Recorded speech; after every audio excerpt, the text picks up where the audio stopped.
Don't know.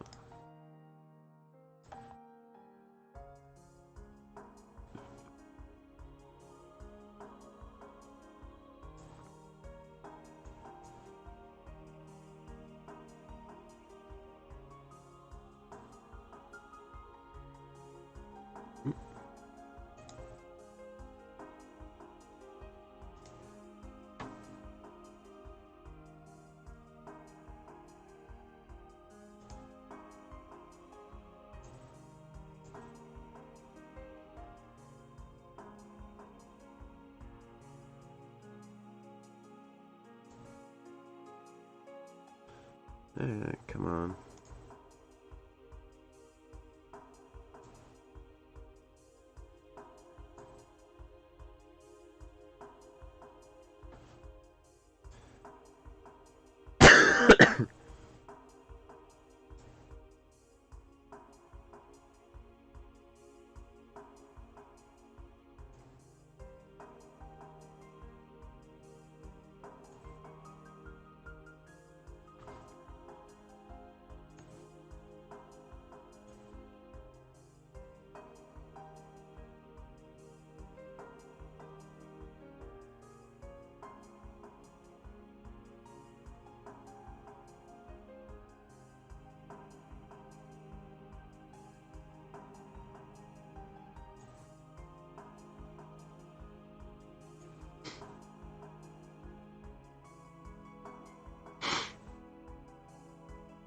Hello, hello.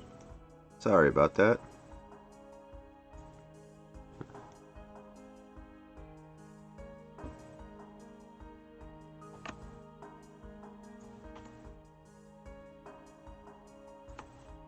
Alright. That should do it. We're here. Yeah, sorry. Alarm clock didn't go off again. It happens. Alright, so. Back to where we were. Yeah, we left off, and Angie was going about her school life.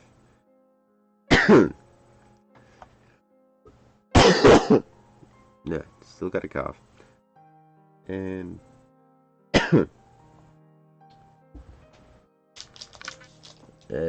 cough drops are inside. I gave my dad them. He got sick, so what are you gonna do? But yeah, we're in Angie's school life, and she was reading Maria's diary. And the last thing we were talking about was her birthday party, where Rosa made her a handmade stuffed animal for her birthday, which is kind of dumpy and cute looking. Alright, anywho, now continue on. According to her, from the beginning, a witch had resided in that place called a school. No, she says that any place where a lot of people gather will have a witch residing there. The witch tries to steal the students' souls, though through death by disease or accidents. Apparently, she sometimes also corrupts those souls, leading them down that path of evil. She says that an angel came, not content to let that continue. And the angel tried to finish off that witch. The witch was powerful, and the fight took 7 days and 7 nights, but even then it still wasn't over. The tired-out witch asked for a truce and proposed this. I heard about that one before. Until now, I've made half of the students in the class become sick or injured. But in exchange, I've protected the remaining half of the students from sickness and injury. Therefore, if one member of the class becomes a sacrifice to me and is made into a bullied kid, I shall protect all the other students from sickness and injury. Right? I haven't heard that. The angel thought about it. Compared to half the class meeting with misfortune, having only one person be unfortunate would be much better. Then, the witch said that she'd protect the safety of all the other students using her powerful magic. If there are 40 students in a class and 20 victims are reduced to 1, then 19 people are saved. And it's actually a reasonable proposal. I wonder if there's some theme behind this fairy tale. If it's a creation by Maria One-chan, a 9-year-old girl, that'd be pretty impressive.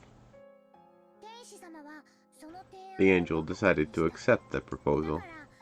So, through that single sacrifice, 19 people were saved. That's why my role is important. The witch is protecting 19 people. Because we become sacrifices? Well, I don't remember ever being thanked by those 19 people. Maria One-chan's idea was too compassionate. Both of us are suffering from a very similar type of misfortune. And yet, maybe a small difference in our way of thinking changes how peaceful our hearts are. So, you aren't sad, Maria One-chan?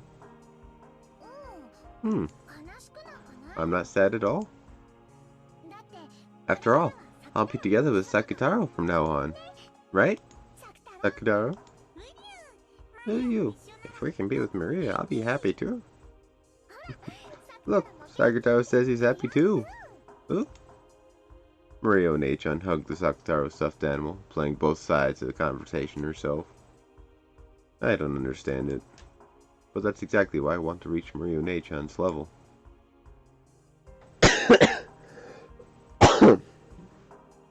Bear with me. I was intensely drawn to her tale and her words.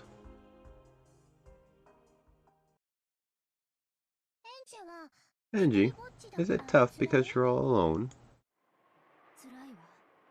It is tough, but just the time I can be like this with you is different. Because I'm not all alone. Then, if Sakutaro also becomes your friend, it'll be even more fun. Ooh. Then, starting today, Sakutaro is Angie's new friend. Right, Sakutaro? Kid logic. Who you? I am Angie's friend? Oh yeah, Angie! Skillfully moving the stuffed animal like it was a puppet, Maria One-chan expressed Sakutaro's emotions. She was controlling him, but the charming way he waved his short hand and cocked his head to the side made it feel like he really was a new friend called Sakutaro. Of course, looking at it with cold eyes, it would only appear that Maria One-chan was comforting me when I was grumpy. But a soul had definitely been sent into that stuffed animal. The soul of Maria One-chan's love. So, I acknowledged the existence of a being called Sakutaro inside that stuffed animal. Come on, say hi to Sakutaro too, Angie.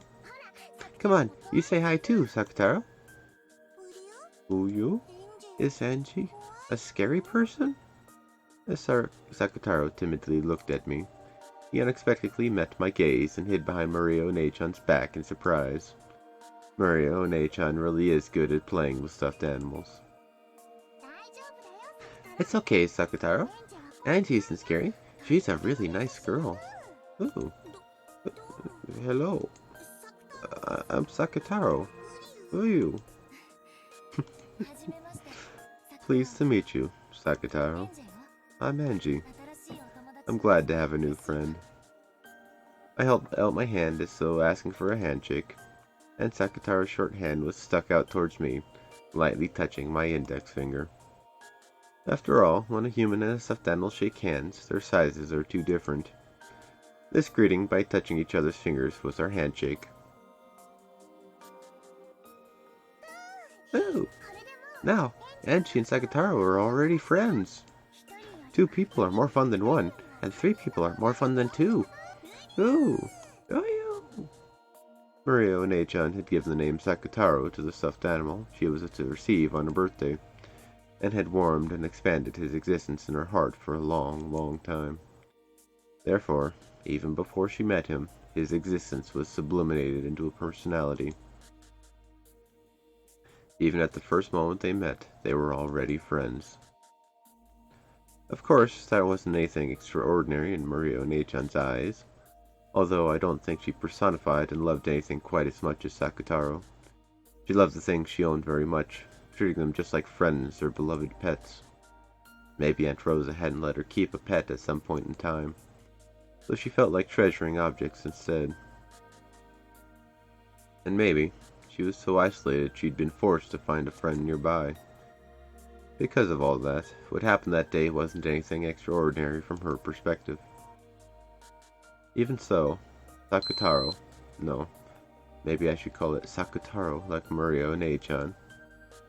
There's no doubt that Sakutaro was a stuffed animal. No, a friend, whom she loved more than anything, or anyone.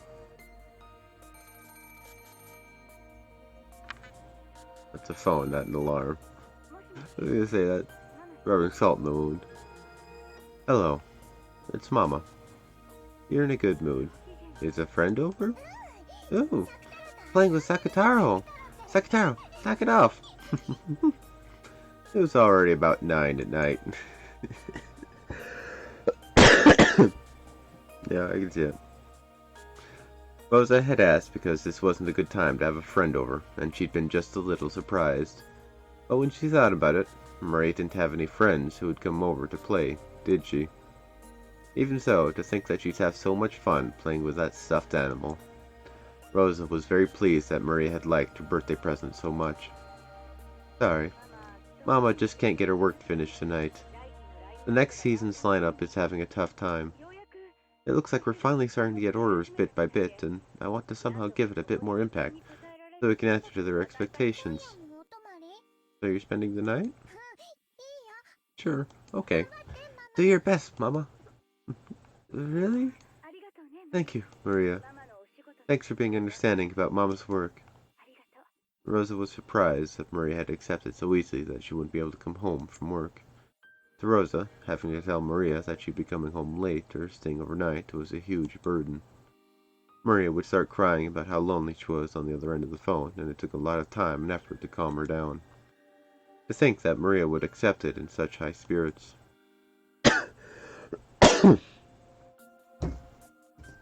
It's also thanks to Sakutaro.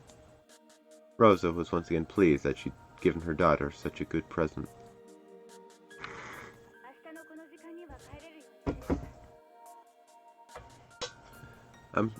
I'll make sure I come back this time tomorrow. Let's eat dinner together then. You haven't eaten dinner yet, have you, Maria? Buy a bento at the convenience store and eat it. No sweets and no soda. I'll check the receipt and the change, understand? Ooh, shopping with Sakutaro! Shopping with Sakutaro! Hey, not Sakutaro. Have him watch over the house.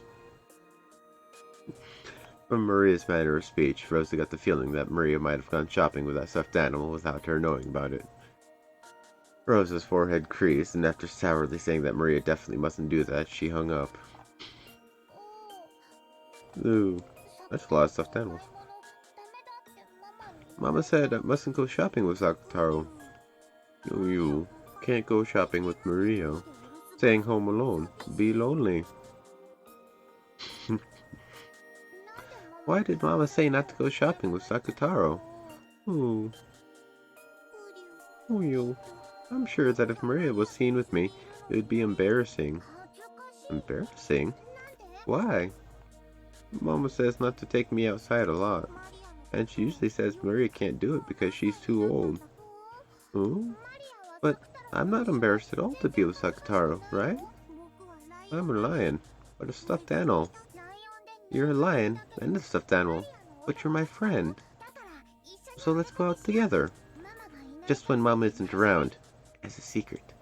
Ooh? You aren't saying that you're embarrassed, are you? I'm not embarrassed, but... you. People outside are a little scary. Is that it? Then I'll make it so that you can go outside without being scared. Leave it to me.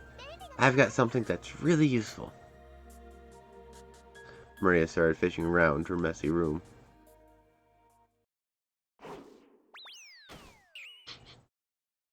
Rosa often told her to clean it up, but Maria apparently didn't like doing it. However, Maria herself knew more or less where everything was. So much so that if it were to be cleaned up, she would have trouble finding where anything was. Yeah, I know how that goes. It looks like a mess, and it is a mess, but it's an organized mess. Here it is. Hey, look, Sakataro. A knapsack! Maria proudly held it up high. Sakataro looked at the knapsack, which was gaping open, squirming as though saying, "Are you serious? Are you... Maria, you aren't saying..." "Oh, this way, we can go shopping together, and Sakataro won't be scared." Maria held Sakataro up and started stuffing him into the knapsack. At first, she tried to stick him in head first, but then he'd be upside down and suffocate. So she pulled him out and tried pushing him again, feet first. Heart-shaped pillow, huh? You? Go ahead. Hug yourself out. If you do, you gotta show us. You. Tight, cramped, dark. Are you... Look, it's alright. If you stick your head out, it isn't cramped, it isn't dark, and it isn't scary. And it's a good view. Ooh. Oh, you're right. Is it okay for me to go shopping with Maria like this? Yeah, I'll be fine. What should we go for dinner tonight? Come on, let's go out, Sakataro. Ooh.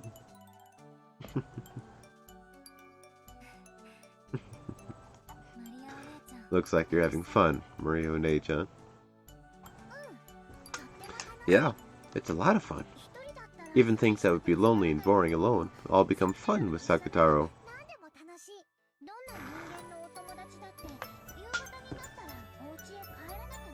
Any human friend would have to go home when it gets late. But Sakataro doesn't go home, so we can be together all the time. He'll watch TV with me, be together even in the futon, and even hold my hand on scary nights when there's thunder. He'll chase away the monsters in the closet and under the bed. Sakataro is reliable. They definitely are. Do you? Since I'm a lion, I'll show my courage and chase away any monsters that scare Maria. Oh, you roar. They were so close that it made me a little envious. I'm supposedly older now than Maria One-chan was then. But Maria One-chan...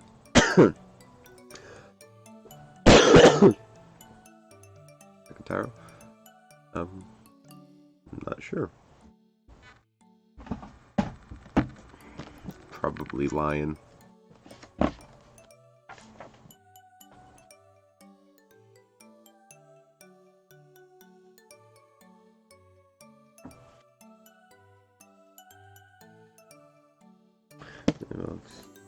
Unless I see the kanji, I can't quite help my dictionary here. I can't look it up that way. Oh, thank you, thank you. Hey, it works.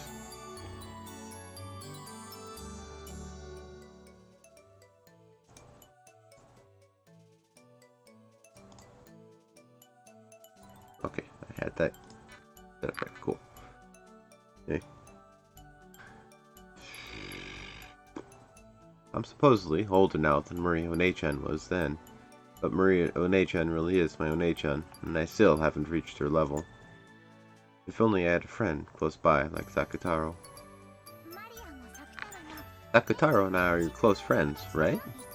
We're always by your side. It's just that your magic is weak, so you can't perceive us unless you open my diary like this. Perceive? You know some pretty difficult words, Maria One-chan. According to her, this world is full of magic and spirits, and there is natural and nearby is a light breeze. You don't normally notice or see the wind, but when incense smoke or something draws trails, you can see it, right? Right. And even if you can't see it, it's always nearby. That's it. We're always really close by to you, Angie. Gods and spirits and guardian spirits are always right next to us. But if you aren't conscious of them, you can't feel their existence. Okay.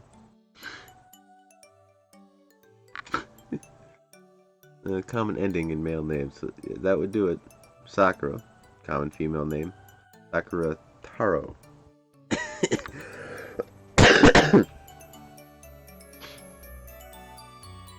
So basically the equivalent of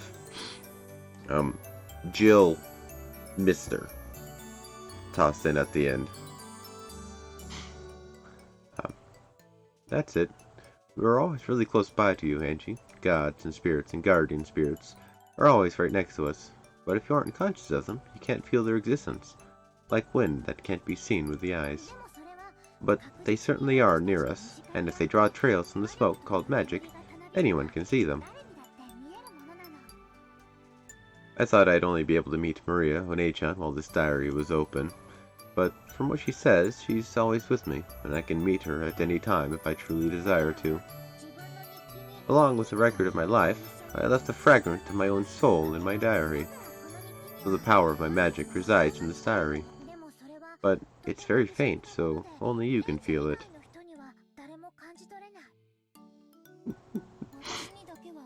Only I can tell it's there? Yeah. After all, the power of a witch resides in you, just like me. If you study hard, you too will definitely become a great witch in the future. A witch. I wonder if that'd be fun. Well, it depends. Ooh. It is fun. If you do that, you'll be able to know that Sakutaro and I are always by your side, even without opening the diary. If you do that, every day will become fun. If you do that, I'll introduce you to many other friends. If you do that, every day will get busy and very lively. That might be fun. I do have the grimoire you left behind, Maria One-chan. I'll try reading it seriously sometime soon. If I do that, I won't be all alone anymore. Right? Oh, are you? Maria One-chan and Sakutaro said that at the same time, happy that I had developed an interest in the world of witches. I don't think you have.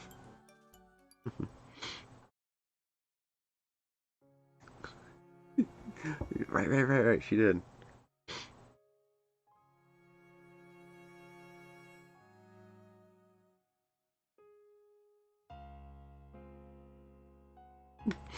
This is kid logic, huh? With her knapsack on her back and half of Sakutaro's face peeking out of it, she triumphantly walked through the shopping district late at night. Well, it was that time of day, after all. Everyone in the shopping district was either a shop owner lowering the shutters on their shops, or an employee rushing or else staggering on their way home. Amidst all that, Maria, who was in a good mood like someone on a hike, probably looked quite merry. Every once in a while, passing employees would glance at her back with the eyes of someone seeing something out of place. Office ladies giggled at the cute stuffed animal poking its head out of the knapsack. The supermarket had been closed for a while by this time. However, convenience stores, which had been growing in popularity lately, stayed open until midnight. It was very convenient for Maria, whose mother's return was often late.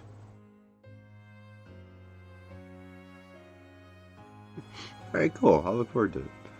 Maria lowered the knapsack from her back, and carrying it like a child in her arms, she headed over to the sweet buns corner. She pointed to a sweet bun she had eaten before, explaining to Sakutaro that this one was delicious and that one was pretty good too. Sakutaro seemed to be enjoying it a lot. I'm gonna have the 3-colored one. With just this one, you can eat bean jam and cream and strawberry jam. But there's sometimes greenish-brown bean jam or white bean jam. There should be one kind of bean jam. Ooh, looks like having different things inside makes them interesting. Ooh. Next, I'll have a fruit yogurt. There's fruit in it, but it isn't a sweet, right? Yeah, I'm sure Mama will be fine with it. Do you want one too, Sakutaro? Oh, you? Is that really okay? What about the money? No problem.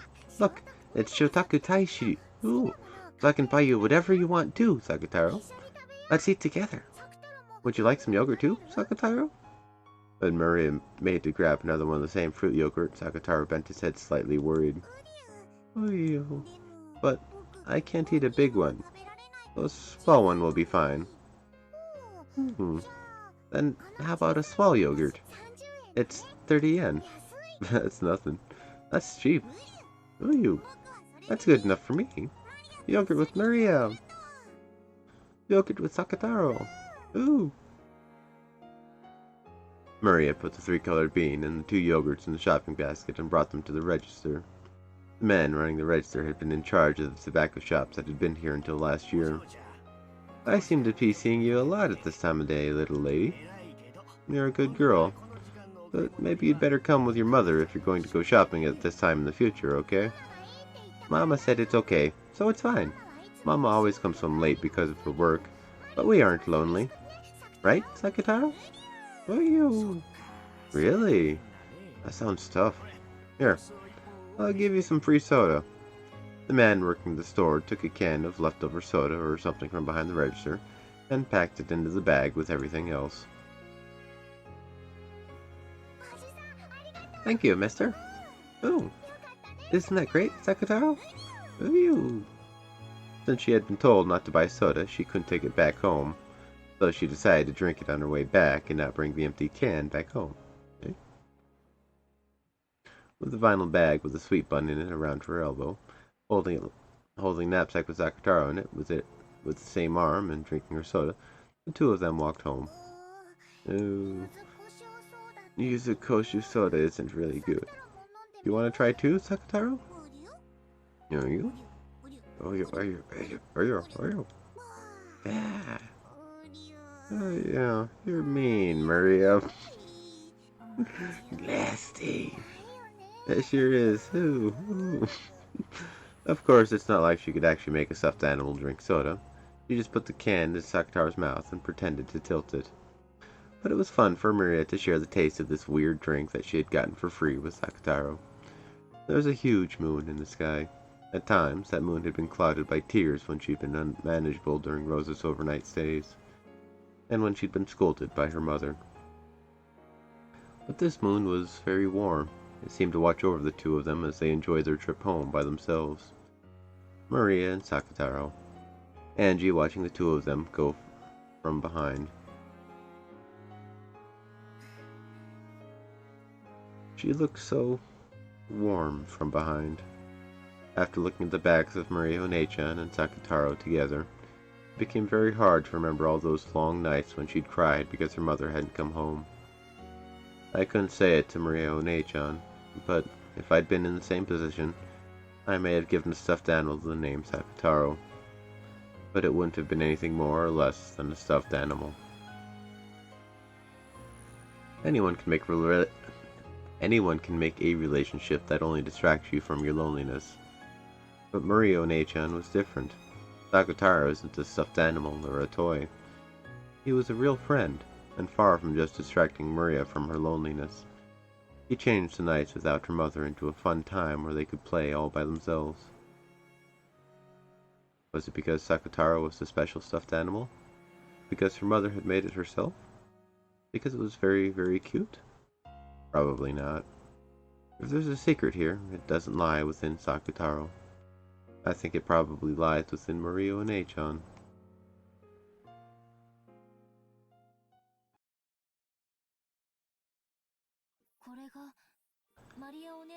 This is the power of magic you were talking about, Maria One-chan.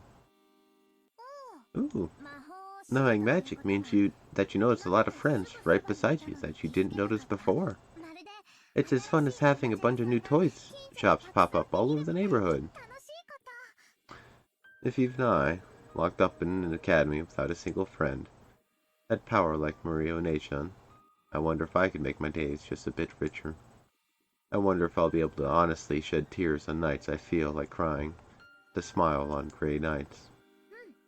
Yeah, you can. You can do it. After all, you also have what it takes to become a witch. What it takes to become a witch. I have what it takes to become a witch too. So, I've still got a lot more studying and training to do. I'll definitely become a wonderful witch, flying in the sky on a broom, drawing rainbows with my cane, making candy fall from the sky. I can definitely do it. Then I'll show you too. It'll definitely be like a scene from a wonderful dream. Maria Onechan said that, making an absolute promise with her smile. There's no way I can become a witch. But if Maria Onechan says that, it makes me feel that maybe I really can become a witch. Because, in reality, on that desolate night when no flower of a smile could possibly have bloomed, her magic surely gave birth to a smile. I wonder if I can become a witch. You can? You're a bit older, so your soul is bound a bit more by gravity. That might make training tougher than it is for me. But you definitely can. After all, you're already touching a small piece of magic. I am? Magic? Yeah. Come on, look. In a world where I don't exist, you summoned me, and you're talking with me. This is magic? Yeah. You've expanded the fragment of my soul that I left in my diary, and you're reviving me right now. I also said it a short while ago, right? Since you managed to reunite me and have a conversation, since you're able to smile every once in a while, you must have some magical talent, Angie. Your Maria Onechan guarantees it. Ooh. You said it a second ago, Onechan. I thought I could only meet you while the diary was open. But you're really nearby all the time, right? If I had more of the power of magic, would I be able to see you? And, just like now, would I be able to talk with you, Onechan? At any time? Yeah. We can talk at any time. I'm there by your side to say good morning, and even during class. Let's talk together during dull classes to distract you from your boredom. I'll also be there to talk to you during meals. Let's always be together like this during lunch break.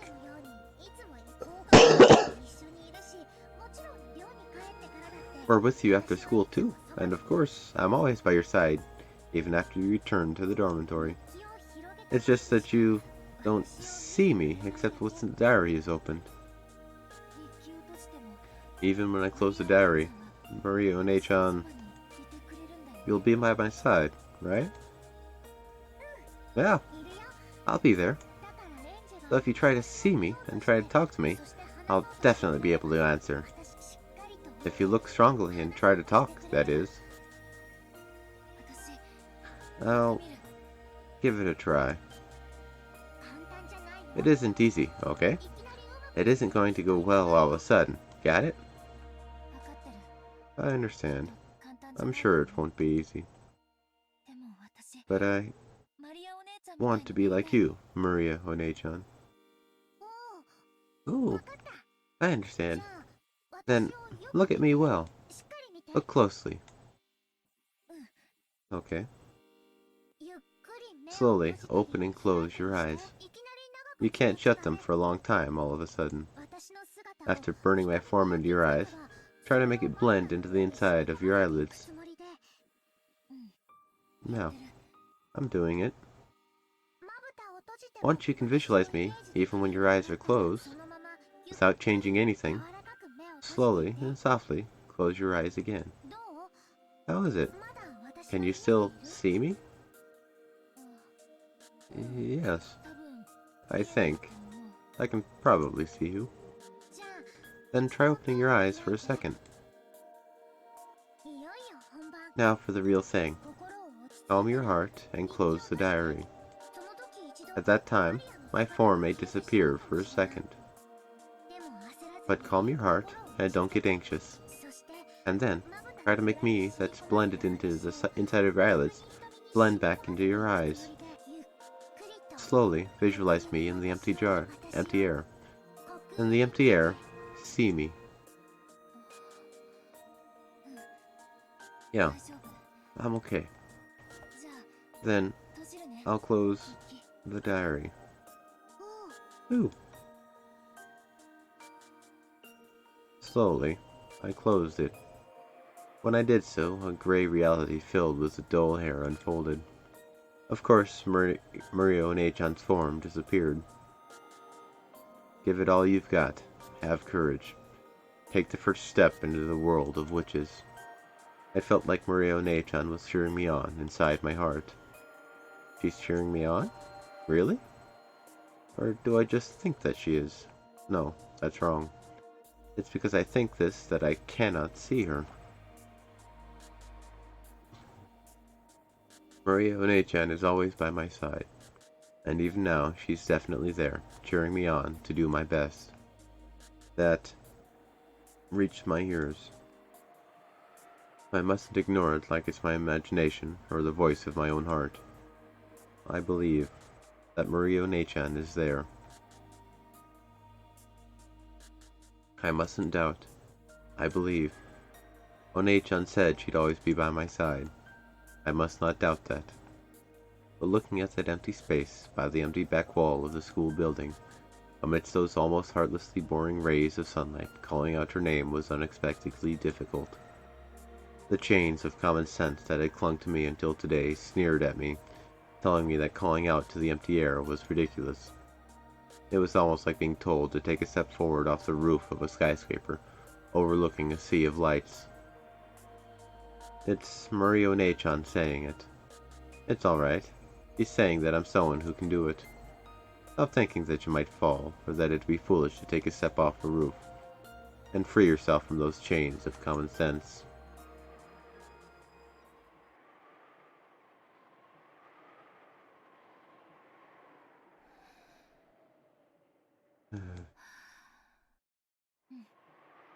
Okay. I steadied my breathing. I concentrated my mind. Make the vivid form of Murio One-chan in the empty space before you rise to the surface. Understand magic, and see Murio One-chan.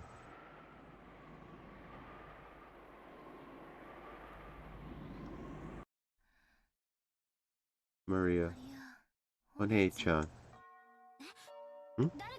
Is someone there?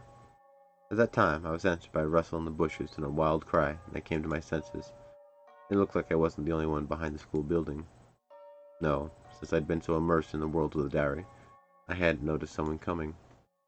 I recognized a group of 3 beyond the bushes. They were kids from my class. From their appearance, it felt as though they'd come behind the school building to gossip about someone or talk in secret. I hurried out of that place. Because if it became known that I'd been alone in a place like this, mumbling to myself, it had become a pain again. She said it right. She said it right. She said Murio One-chan or something, right? Isn't that creepy? She isn't seeing spirits or something, is she? And there they go. Ushimiya-san so funny. I could hear the shrill, loud laughter from behind. Irritated and feeling that Murio One-chan had been made fun of, I left that place at a quick pace, and then a jog once I turned the corner. And I might have made it to One-chan's world in just a little more time. It was frustrating, aggravating. Why does everyone get in my way? I haven't gotten in anyone else's way, not even once. I ran and ran, but it still felt as though I could hear their shrill laughter.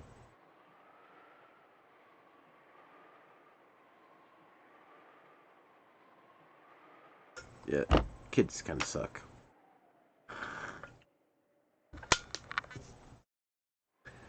Very mean for no reason. The World, 12 years later, October 1998.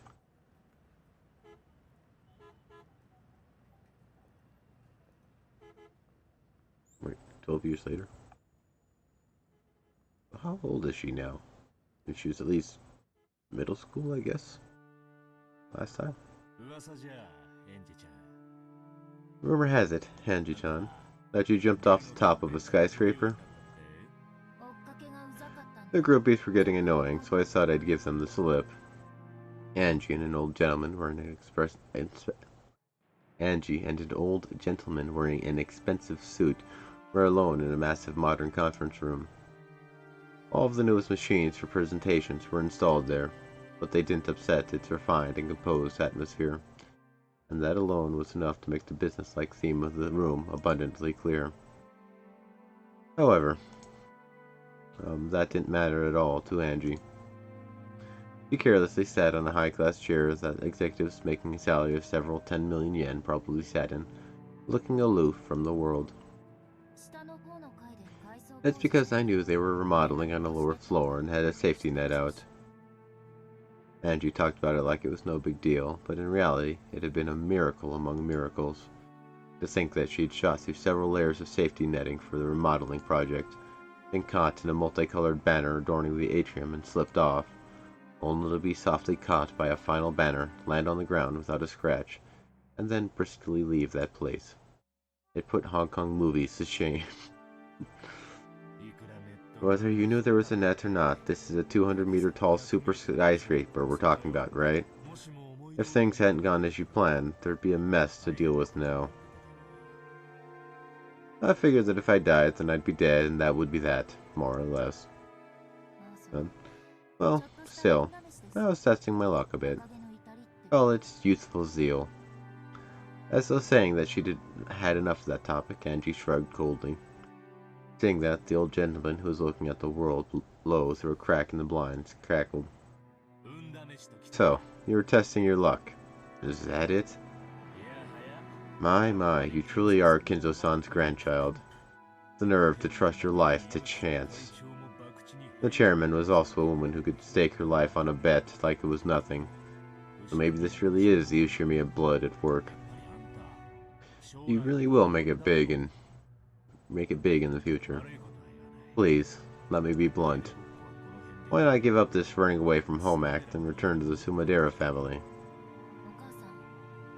I heard that Mom had a bad relationship with her family. I don't want to go to the house of people I first met at a funeral. The Sumaderas were our Mom's family. They're an old family from Kyoto, and compared to Mom's frank attitude, unbelievably strict.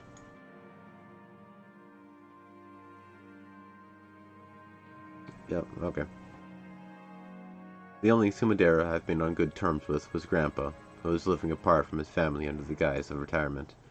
Mom kept in touch with him too, but she avoided the rest of the family completely, almost hostilely so. So when I went out to play with the Sumadera family, it was always Grandpa's house I visited.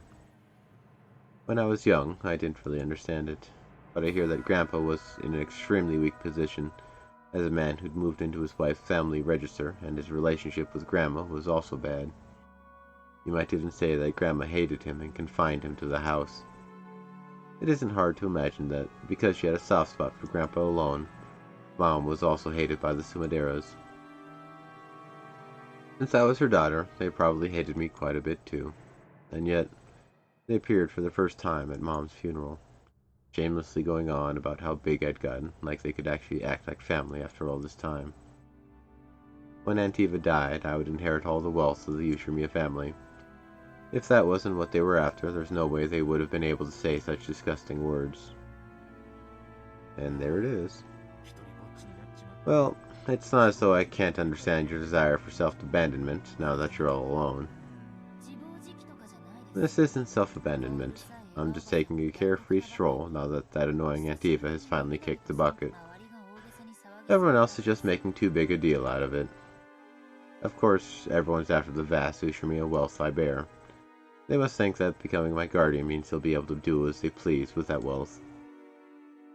Just how many people have tried to get close to me, acting like they want to be a substitute parent? If you ever find that you're hurting, please talk with me if it will help, okay? After all, I think of you as my own grandchild, Angie-chan. I'll say no thank you for now. More importantly, let's return to what we were talking about. Angie-chan, no matter how many times you ask, I am hiding nothing. The chairman was the only survivor on Rokkenjima that day, and she passed away without saying anything. I myself know nothing. Everything is wrapped in darkness, you see. This old gentleman was one of those leaders who had been entrusted with the business group Eva had built up after she passed away.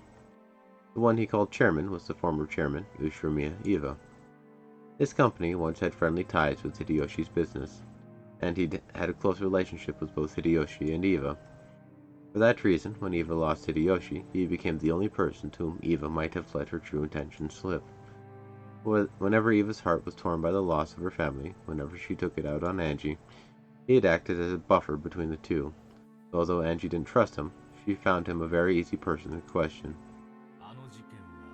That crime was... no, that accident. If I call it a crime, I'll get in trouble. I had the same questions about it as the public and the talk shows. At the time of the accident, I was Aunt Eva in a place 2 kilometers away from the mansion, all alone, and on the night of a storm. I believe so. Reading on Facebook. Hello, welcome. Yeah, your chat on Facebook is put up here on Twitch. I got a thing that transfers all of them together. Oh, welcome. That's the first Facebook chat. Cool. Back then, Kinzo-san was unsure as to whom he should select to be his successor. Officially, he decided on his son, Kraus-san, but he didn't have much trust in that man. Hello, Sebek. Welcome. Oh, cool. I think that's all the channels for chat's working together. All the ones I currently have. I should work at getting other ones together. Hello. So, to fairly determine a successor from among the 4 siblings, he made this game-like test called the Riddle of the Epitaph. Ostensibly, yes. Kinzo-san probably planned to make Eva-san the successor from the beginning. He wanted to withdraw his own rule that the eldest son be the successor, and instead of Kraus-san, leave the family to the extremely diligent and brilliant Eva-san. The new rule about giving the inheritance to the one who solved the epitaph was probably nothing more than a farce to snatch the position of successor away from Kraus-san. What do you mean by farce? There is no need for anyone to solve that epitaph. Once it had been displayed for an appropriate amount of time, Kinzo-san could just call Eva-san, whom he truly wanted to succeed him, and give her the answer. In other words, that itself would provide proof of her succession to the headship. This isn't something they've brought up on the talk shows, is it? Well, once you bring up the succession of the headship, conspiracy theories tend to rise to the surface. I'm no fool myself. I won't go out of my way to say things that could invite misunderstandings, you see. This was his theory. At that time, the Ushimiya family head, Kinzo, whose remaining life was announced to be short, was troubled by the problem of who was to succeed him. Normally, the successor would be fixed as the oldest son, Kraus, whom Kinzo had chosen himself. But in his later years, Kinzo began to think that Eva would make a more fitting family head. However, Kinzo, who was stubborn even against himself, was stymied by the title of successor to that he'd already given to Kraus, and he'd searched for an official stance by which he could skip over Kraus and select Eva as his successor.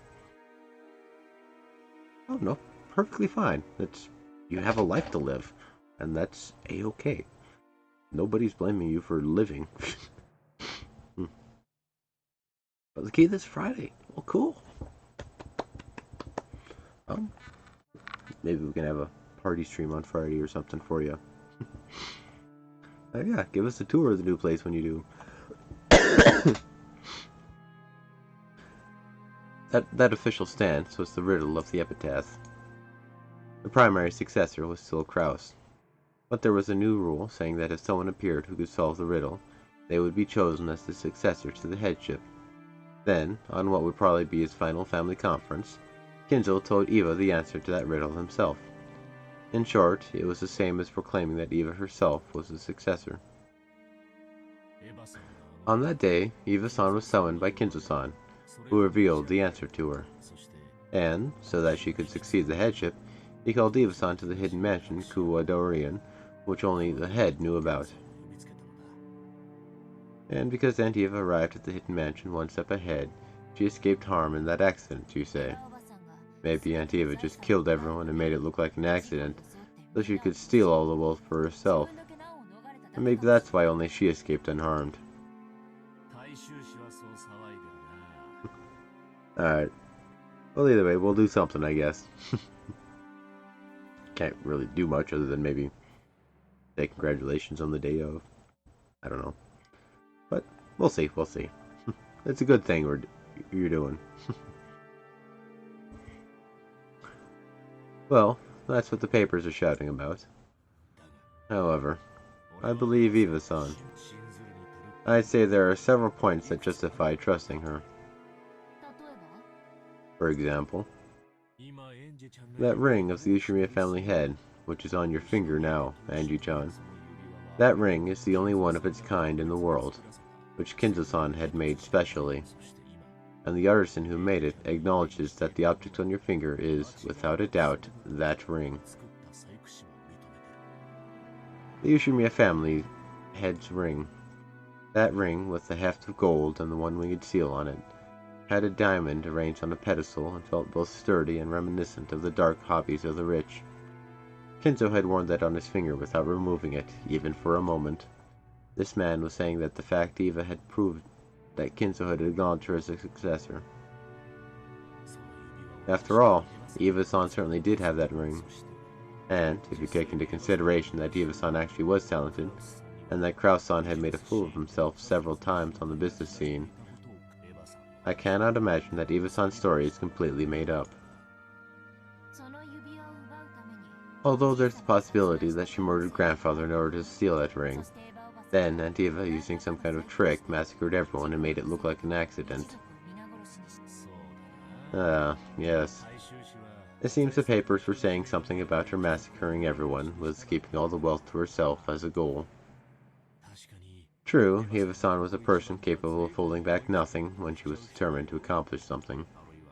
Or, she may have committed murder just once in her life, if a chance for keeping all the Ushimiya family wealth for herself presented itself. However, I don't think that happened. What are we up to? Oh,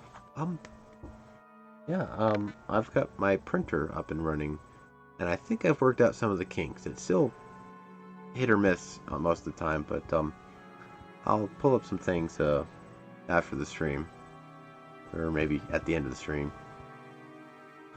and show you some of them. It's actually pretty cool. So, what's the second point that justifies your trust in her? Eva-san's family, Hideyoshi-san, and George-kun. It might be difficult for you to believe all of a sudden, Anji-chan, but Eva-san was the person who treasured family greatly. True, part of me didn't want to believe it or acknowledge it, but I did understand vaguely. Aunt Eva certainly had been a person who highly treasured her family. After all, the root of her twisted personality had been nothing more than the sadness of losing her beloved husband and son. Right, cool. After getting hit with her angry outburst as she tried to distract herself from that pain, I have no feelings of sympathy at all.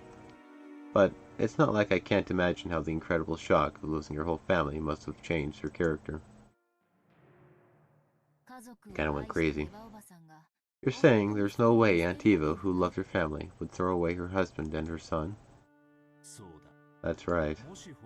Even if Eva-san really was the culprit and massacred the entire family, making it look like an accident, she most certainly would have spared her husband and her son. She would quibble that, by coincidence, only her family had been in the hidden mansion. If Hideyoshi-san and George-kun had been safe, even I would probably suspect Eva-san. I truly cannot imagine that Eva-san's wailing at Hideyoshi-san's funeral was an act. Sounds like both points so far are just circumstantial evidence. That isn't the same as physically proving Aunt Eva's innocence. If you say that, then you're stuck right away. Eva-san was the only survivor. And she says that this is the truth. But no one can prove her innocence. Yeah, that's right. And no one can prove that she committed a crime either.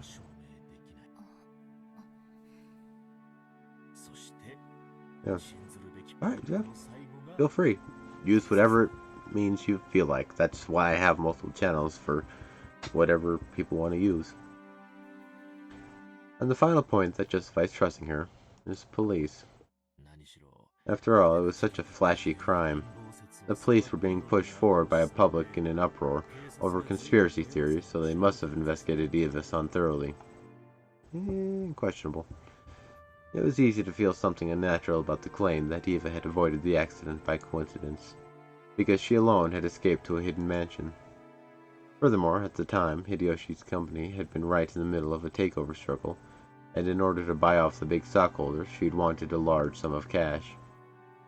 It shouldn't be too hard to find a motive there. But, as a matter of fact, there had been nothing at all that implicated Eva as she went to the family conference. Nothing unnatural was found on her that could have been used to brutally murder her family and make it look like an accident. The servants who had escaped harm by being off duty on that day also stated that they hadn't seen anything strange regarding anyone related to the event, Eva included. Putting all of that together, it could only be concluded that Ushima Eva had headed to Rokkenjima for a normal family conference without any change, and had encountered an accident. The police looked so intensely and they still couldn't find evidence that it was a crime. They reached that conclusion themselves. Doesn't this resolve the Rokkenjima suspicion? That just means that the police couldn't find evidence that it was a crime, right?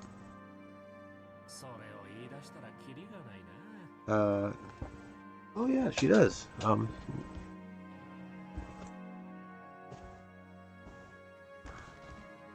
She does. She's wearing hair for a wig for a performance we did in, what was it, October? Yeah, it's October, Halloween event. We had a big old event, and she was part of the act. And the red hair was a thing because we had another red wig. I'll see if I can get a copy of the video. I know they have, my group has them, but, I don't know if they have a copy of it yet. It'll be some time before I can get one. But yeah, she has red hair because we had to swap her out for the red wig and make it look okay, but, I haven't swapped her back. I can if you would like. There's nothing I can say to counter that. It becomes a devil's proof. To expose it as a crime, you would simply need to find evidence. But what could you possibly find to prove her innocence? That's fine, they're in the background, so it's hard to see on this small screen, bad resolution. But what could you possibly find to prove her innocence? It's impossible to prove a negative fact. Did Aunt Eva commit a crime, or did she not? Because we can't find any materials that'll let us say for sure, the truth will remain a mystery. That's what you're saying, right? That's it. Phrased in a manner you would prefer, that's what it amounts to. It is impossible even for Eva-san to prove her own innocence. On that island, an unfortunate accident occurred, and Eva-san survived by chance, and we don't know any more than that. In short, it all comes down to whether you believe the story of the only survivor, Eva-san, or not. I believed. The ring and her praiseworthy love for her family, and the tears she shed at the funeral. Taking all of that into consideration, I decided to believe her story.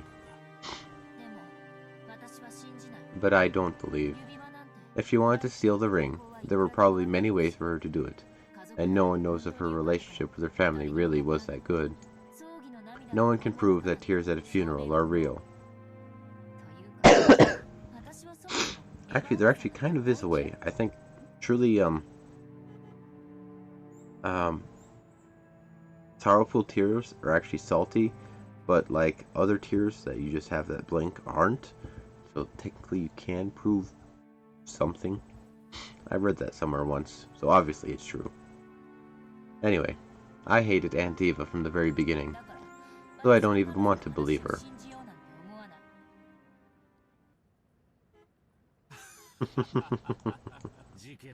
How does one view the truth of the crime? You and I are on completely opposing sides. Even though the information we are given is exactly the same, we interpret it in completely different ways. That's what interpretations are. This happens often in politics and business. The exact same enterprise will always be assessed in multiple differing ways. You know why? Why? It's a question of whether one has love. Whether you feel love for someone or not completely changes how you view them. If a person you like gives to the poor, you respect them for it, right? But if someone you hate starts donating, you fiercely protest that it's a publicity stunt or that they're handing out favors. No matter what they do or don't do, you thank them if you have love and criticize them if you don't. That's how the world works. Mostly. Can Aunt Eva be trusted, or can't she? You're saying that's all that really matters. Those who suspect her will probably take anything she does or doesn't do and truly see it as something unnatural. And it works in reverse. As for me, I think that, barring certain extreme cases, truth might not exist in this world at all. No, even if truth does exist, whether you believe it or not is determined by whether you have love or not. Can you really call truth without certainty truth? Even if Eva-san had been able to show physical proof that she had an alibi, would you have been able to believe it? It's hard to counter that.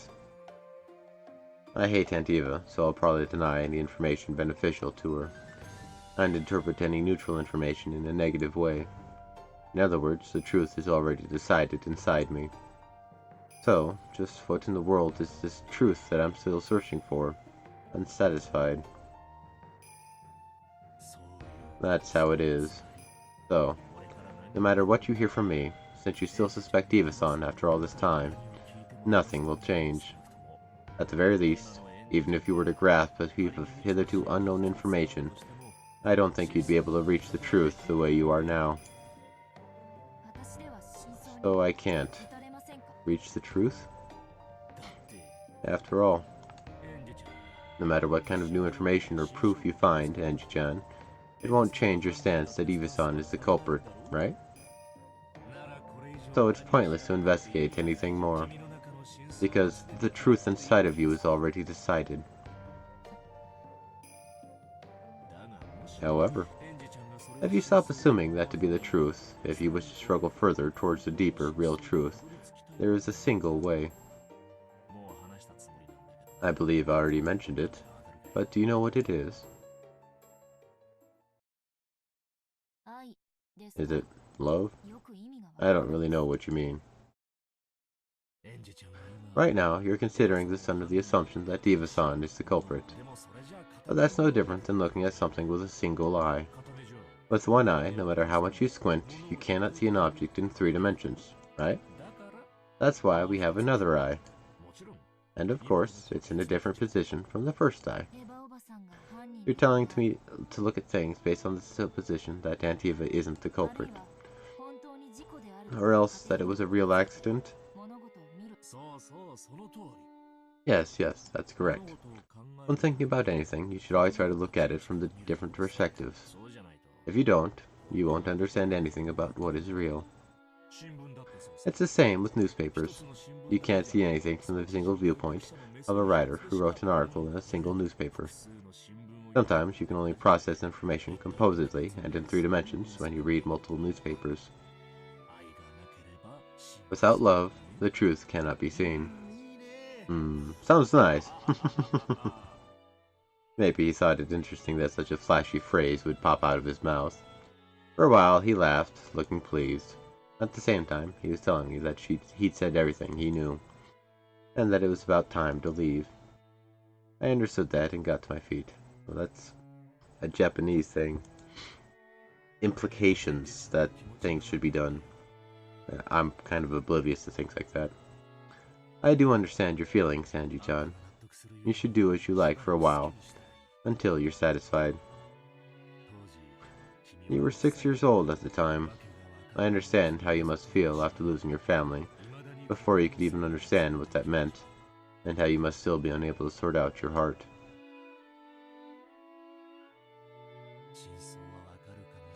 You may learn the truth, and you may not. Eva-san may be the culprit, and she may be a victim. I pray that you find the truth you believe in, Angie-chan. A journey at such a young age may prove to be a valuable experience. Thank you very much. I'm truly sorry to be such a bother when you're so busy, Okanogi-san. No trouble, no trouble. What are you gonna do now? Well, whatever works. I've made appointments with several specialists and people related to the crime, and I plan to go visit them. 12 years later, huh? I see. I hope you find an answer you can accept. Well, I really shouldn't be one to complain since I like Phoenix Wright, so whatever. At that time, company president Okanogi's secretary came in, handing him a memo over his shoulder. He read it, then looked between it and my face. Angie-chan, my apologies that this comes right after telling you to try going on a journey, but I have some information you should lend an ear to. It looks like you're in a bit of a nasty fix right now. People after my money? This is why money's stupid. Yes, but if you sell off all the wealth, trying to donate the whole sum to the public welfare, you'll make the eyes pop out of those people optimistic about their chances with your fortune. Oh, the Sumadera family? Those guys act so proud, like they're my guards or something. I haven't forgotten Tantiva. There's no way I'll put myself in the care of the Sumadera family. They probably want to, as Tantiva often threatened in the past. Cut off my arms and legs, throw me in a warehouse, and suck the use from my family's wealth dry. Apparently, a messenger from the Sumadera family is coming here. They're saying to hand you over, that they want to protect you. A messenger, you say? It's your aunt, Kiri-san's younger sister. I believe she told me earlier that she thinks of you as a little sister. She's gotta be joking. At least call me a granddaughter, you old hag. Judging from the context, it seems they have no wish to listen to your desires. I have a car waiting in the parking lot 2 stories underground. Go. The Sumadera family is telling you to hand me over. Is it really okay to let me go? You will definitely become something big in the future, Angie-chan. Let us call this a favor to be repaid upon your success. Go, quickly. After bowing silently and deeply, Angie left that place at a dash. After watching her leave, the female secretary straightened her glasses and whispered. The Sumadera family told us to stall her. Is it really all right to let her go? We did stall her. More than enough. If they still don't make it in time, that's their own fault. I told Angie-chan to run for it. I informed the Sumaderas that Angie-chan would be coming. Whether she's caught or not, I will not be blamed.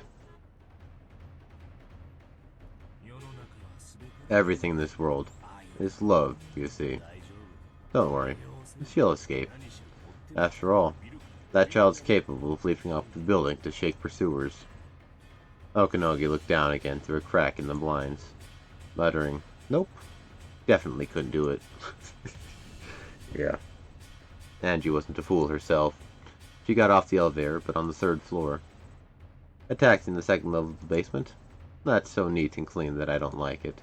It's probably better to refuse for now. But my enemies aren't fools either. They're probably waiting in the 1st floor lobby as well as the underground parking lot. It's such a massive building. Instead of getting anxious and escaping outside, maybe it's better to stay inside and wait it out. No, that's useless. If they get their hands on a security room with a modern building like this, I'll have nowhere to run to. This entire building is like a massive dead end. The 3rd floor is the business floor. A young girl like me will clearly stick out. Trying not to stand out any more than I had to, I walked at a brisk pace, searching for an emergency exit. It'd be perfect if that staircase was on an outside one. I found the door to the emergency exit. After opening that heavy door, I found the outside staircase I'd hoped for. I bumped into a man who looked like an employee skipping work and smoking a cigarette. After glaring at me, he quickly crushed out his cigarette and went away. It looked like there was no one below. If I'm going to escape, now's my only chance. Just when I thought that, a black car slid right under me and came to a sudden stop with an incredible squealing of the tires. Judging by the sound of tires, it seemed they had several other allies and that one of them had come here to block his path. It's CERN! Not bad, Aunt Kasumi. To think you'd even send a car to pick up your little sister when she's trying to get out through the emergency exit. Bam bam. The doors of the car were forcefully opened and the three black-suited men jumped out, looking up at the emergency staircase. What is it? The Rounders. The Rounders. Crap. Our eyes met. 12. Target found. Northwest side, emergency stairs, 3rd floor. Send support. Anji-sama, try not to move from there. Forgive our roughness. The three of them began to clamber up the emergency exit. They've already announced that they plan to be rough. This is pretty bad. As long as I don't stop breathing, they've probably been ordered to grab me no matter what, even if they've got to rip out one of my arms. Clank, clank, clank, clank. Their heavy, wild footsteps became a helix and began to rise from the lower floors, getting closer. In the entrance lobby of the building, a woman with several black-suited guards behind her advanced at a leisurely pace. Seeing this ostentatious entrance, the security guards for the building ran up to them, asking if they had an appointment. How typical of Tokyo people. Don't you understand the status of the person you are talking to without her having to say her name? My apologies. At our company, guests are to take security. Back down, scum. I came because I was called by our president. Call Okanogi Tetsuo here. To think you would call me here and then not welcome me. How typical of Tokyo people. My apologies. Welcome to the Ushimiya Group, Sumadera Kasumi-san. With his secretary behind him, Okanogi dashingly appeared from the elevator. Even though both of them wore bold smiles, they were wrapped in a tension reminiscent of the smell of gunpowder. Where is Angie? I came to greet that adorable daughter of my big sisters. Strict observance of time is our motto here at the Ushimiya Group. The former chairman herself said that those who can't keep time can't keep contracts. You call me all the way to Tokyo, and this is all you have to show for it. That would be an important factor to know. You let her go, didn't you? Please, she escaped from us. We did sell her for quite some time, but unsurprisingly, she did eventually smell a rat. Of course, this wouldn't have been a problem at all if you had arrived on time, Sumadera-san. Ah, these provincials and their loose concepts of time. What was that? What did you say to me? You couldn't sense any of Kiri's open frankness in Kasumi's face. She wore the arrogance of the ancient Sumadera family towards the ruined Ushimiya family, as well as pride because she didn't want anyone to notice that her family was declining so much that they couldn't ignore the Ushimiya family's wealth. Even at a glance, it was easy to understand why Angie hated her aunt so deeply. She couldn't stand even a slight insult, and though she still smiled, her eyebrows twitched. At that time, the black-suited man behind Kasumi whispered to her, Anji-sama has been found. We are currently dealing with her. Oh, I'm glad we made it in time. Thank you, Okanogi. It seems I can finally take my mischievous niece home. I've waited so long to talk with that girl in my tea room, with all of the tools prepared. Tools. Clank, clank, clank, clank. As the violent sound drew a helix that rushed up at me from below, threatening to swallow me up. Of course, even if I fight, there's no way I'll be able to win. And yet, running into the building would be like jumping into a dead end of my own accord. My enemies will increase in number with time. If I don't do something here now, I won't have any more chances to escape. Then, 3 muscular black-suited men came into view below me. 1, 2, 3. 3 people. In other words, everyone who had gotten out of the car. If there had been just one of them, I might have been able to drop-kick them or something and smash them in the head, which might work out. But it really would be impossible with 3 of them. Wait, 3? Since there's just 3, I should be able to make it. I can do it. Take a deep breath. Ah! What?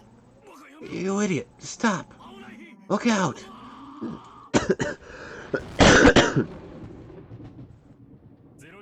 0-1, calling 12. Is the package secure? We received a response. What happened? Respond. She's crazy! Damn it! Ow, ow, ow. See?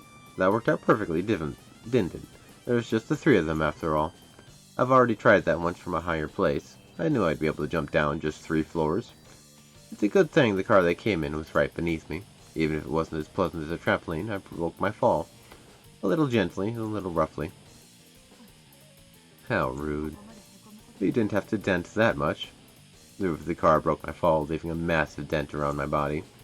Car roofs are surprisingly delicate. I don't think it's because of my weight. Apparently, the 3 people on the stairs hadn't planned on me jumping down. It seemed they now realized they'd been outwitted, and they were rushing down the stairs. I've got to run and escape while I have the chance. I moved my body, making clunking sounds on the car roof. But I'd been naive. Of course they wouldn't all rush up the stairs without leaving one person behind. There was one black-suited man left in the driver's seat of the car that had broken my fall. He stuck his head out the window, and when he realized what had fallen on him, he jumped out. In a rush, I jumped off the roof, but the black-suited man's reaction was really fast. Either there was a massive reward for capturing me, or there'd be some harsh punishments in store for them if they let me get away. 15. Secured. Secured. Ow, ow, ow, ow, ow. Don't touch me like that. Let go. I was mercilessly held down against the asphalt. I was being crushed face down, covered, and pressed upon from above. It was a hold without a trace of elegance, but it was extremely practical and left me no room for resistance. I tried to push back with both hands, searching for a way to resist, but I was being pushed down solidly, and I couldn't even tear myself off the asphalt. Then, another car came, squealing its tires as it slid to a sudden stop. Is it all over now? The man that had been crushing me let out a sharp cry. He was yelling straight into my ear, making my left ear ring. What in the world? Along with the black suit guy, I felt a thunk. After landing face up, the first thing I saw was an arm stick out right in front of my eyes. Amakusa, what are you doing here? Let's talk about that after we've lost them. To the car. Quickly, lady. Amakusa grabbed my arms, easily pulled me up, spinning me around with himself as the center of gravity. Just when I thought it was a little like a dance, he flung me through the open door in the driver's seat. Nope. Climbed over the handbrake and slid into the passenger seat. Pushing me in, Amakusa got in the driver's seat. Since we suddenly accelerated while I was still on all fours, I had to kick and struggle around on a chair for a while, like a turtle that's been flipped over. Amakusa checked the rear mirror of cars in pursuit, but he flew into the artery of the big city without lowering his speed in the slightest. We sewed our way between cars one after another, just like a chase scene in some action movie. I was shaken by this horrible driving and had trouble sitting back down. Are you hurt, lady? I'm fine. Humans are surprisingly durable. Next time I try to escape a downward moving elevator, I'll jump out a window instead. I guess air dives are a hobby of yours, lady. Still, I recommend you grab a parachute next time. Sure, if I remember to do it after leaping. Cool. Son of a beach. He smacked the steering wheel, guffawing. Need an explanation for this flippantly talking man? His name is Amakusa Juzo. He was originally one of Antiva's guards. Didn't she start to hate him because he chatted too much? He was much younger than the rest of the guards, but contrary to his outwardly flippancy, he hopped from the 1st Airborne off the JSCF to the French Foreign Legion, placing himself in overseas private military companies and high-class security companies, one after another, making for a pretty incredible and unique career. But I heard he deserted both the JSCF and the French Foreign Legion, and that he'll be arrested if he enters France again. Both of these flippant episodes were very typical of him. The guards were certainly told not to chat with me unnecessarily, but he came and took a pass at me, didn't he? Antiva was apparently particularly put off by that, and had supposedly dismissed him shortly before he died. I think I'll stop right there, after decent interviews of the people. And now we have a 3rd chart to go with. Sumidera Kasumi, daughter of the declining noble family Sumidera, Ushima Kiri's younger sister. She despises her sisters and by extension Angie as well. She is the opposite of the free-willing person Carrie once was and holds appearance in high regard. Possessing a strong ambition for philanthropy, however, this is all just a craving for the limelight caused by the complex she has towards her sister. There are several opposing factions of the Sumidera family, and they're constantly engaged in a secret feud over who will control the vast wealth Angie holds. Angie, Amakusa, Okanogi, Ushimiya Eva. Wow, that's a lot of people now. A lot of stuff going on. Ripped pants. Of course he would have ripped pants. That's just obvious, isn't it? Anyway. See you guys later. I'm over my time limit and I had a late start, so apologies. Stupid alarm. Or rather, my forgetfulness in setting it, or it not going off, or whatever caused it to happen. Anyway, have a good one, guys. See you later, and I'll be on time for sure next time. For sure. Guarantee it. If not, you can laugh at me. No holds bars. Anyway. I'll show you the, prints I have, on Discord. Have a good one. Take care, everybody. Again, sorry for being late.